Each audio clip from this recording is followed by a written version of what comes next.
Hey everyone, in today's video I'm gonna show you how to get a void check from TD Bank. But before we start, make sure to like this video and subscribe to our channel so you don't miss any of our tutorials.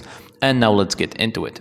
So as you can see right here, as I opened my favorite web browser, which is Brave, and started looking for the solution, it automatically generated me a well-organized answer using its AI. So if you want to download the Brave browser, I'll leave you the link in the description down below. Now it says that you can obtain a void check from TD Bank through various methods. First method is online banking. To do that, log into your TD Bank online banking account, then navigate to the account section and select the account for which you need to void check. After that, click on the direct deposit form PDF link, which will provide a pre-filled form with your account information, including a void check.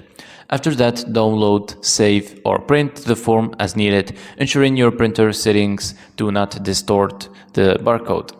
Now, to do that on the mobile app, all you have to do is access your TD Bank mobile app and follow the same steps as above to obtain the pre-filled direct deposit form, including the void check.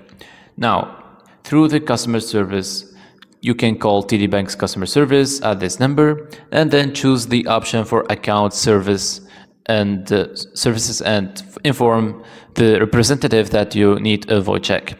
After verifying your account information, the representative can mail a void check to your address on file. And if you want to do that on person, all you have to do is visit a TD Bank branch and speak with a representative. Then provide your account information and request a void check. The representative will assist you in obtaining the void check. And that was it. Thank you guys for watching this video. I hope you found it useful and see you in the next one.